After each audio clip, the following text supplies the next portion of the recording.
这个男人有多残忍，他把尸体藏在柴房里、沙土里、角落里，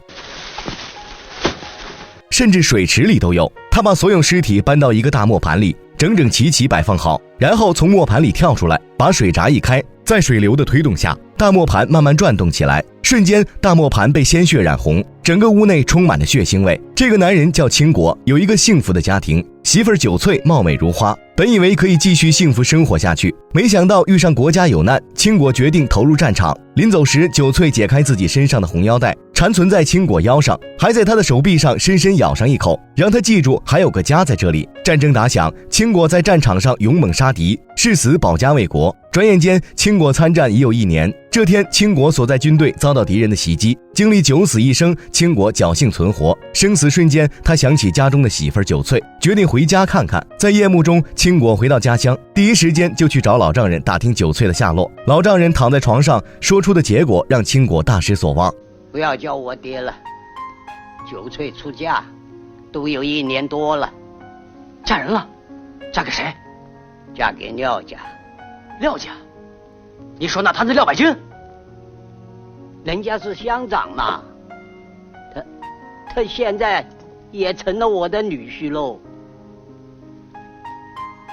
他叫我爹。清国不在的这段时间里，九翠被迫嫁给有钱有势的乡长廖百军。清国对廖百军恨之入骨，自己在外保家卫国，却没能守住自己的这个小家庭。清国必须找九翠问个清楚，于是偷偷翻墙溜进廖百军的家中，连九翠的面都没见到，就被廖百军手下拦住。外面的声响惊动九翠，当她走上前看到自己的丈夫时，不禁低下头。她已无脸面对清国。清国一直看着九翠，他不愿接受现实，但是面对有钱有势的廖百军，清国也无能为力，只好老老实实的离开。这个男人就是廖百军，他下半身瘫痪，靠着一帮手下抬着才能行动。身为乡长的廖百军在村里横行霸道多年，媳妇儿九翠被廖百军抢走后，丈夫清国整天喝酒来麻痹自己，醉了就在大磨盘里睡下。这天，清国摇摇晃晃地走在镇子上，正好廖百军带着九翠路过，清国不小心摔倒，九翠看见也是心痛不已。廖百军看出九翠的小心思，回到家里，廖百军用力掐住九翠的手，揪心的痛直击心底。此时九翠已经怀有身孕，可廖百军不管这些，质问九翠：你心里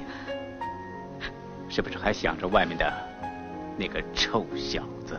说完，拿着烟斗烫伤九翠，一股钻心的痛让九翠忍不住大声叫喊出来。可这换来的只有更残酷的家暴，就连旁边的丫鬟看着心痛不已。被家暴后，九翠找到清国诉苦，清国心疼九翠，并让她跟自己离开这里。可九翠摇了摇头：我的身子不干净。清国不在乎这些，他只要和九翠在一起。然而在廖百军势力面前，这对苦命鸳鸯肯定不能在一起，只能相互抱着哭泣。这天，清国正在干农活，从一个尼姑口中得知廖百军的手下无辜杀害失去联系的红军伤员。清国跑去查看，果然大量的红军遇害，老百姓也是敢怒不敢言，甚至经常欺负无辜妇女。清国实在看不下去，上前解救，结果被群殴成一个熊猫。九翠看到受伤的清国，眼泪哗哗的流下，心痛不已。夺妻之仇还未报，这廖百军还干出如此丧心病狂之事。清国有了一个疯狂的计划。晚上，清国给死去的红军烧了一些纸钱后，他把平时不用的刀磨得锃亮又锋利，再拿条绳子用力勒住自己，试试绳子结不结实，接着再往自己身上涂满黑墨汁，这样更加利于夜间行动。犀利的眼神充满着杀气，是与廖百军不共戴天。趁着夜黑，清国将廖百军的手下挨个干掉，然后再把尸体扛回家中。不知不觉中，清国已经干掉11人，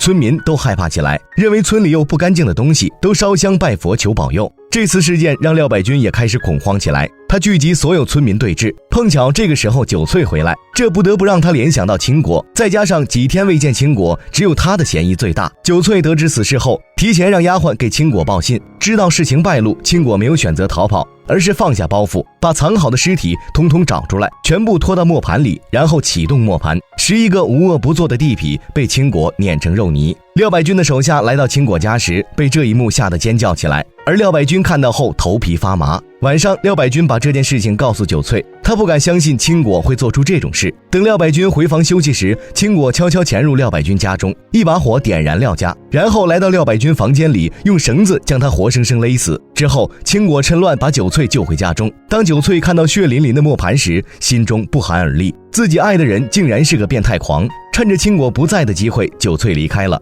而清国也一直在寻找九翠。多年以后，清国变成一个老头，他一直没有放弃寻找九翠，直到他碰上一群奔丧队伍，他仔细一看，遗像是自己寻找多年的九翠。此时他想起与九翠的点点滴滴，不禁趴在棺材上痛哭。他也跟着队伍送九翠最后一程。电影《大磨坊》上映于92年，影片通过叙述手法和镜头切换技巧，讲述清国正义的一生。年轻时，清国在最后都没能意识到，所谓的正义和自私审判者的快感只有一线之隔。清国和九翠谁都没有错，只因那个旧社会造成的。看完视频的朋友，记得评论支持一下。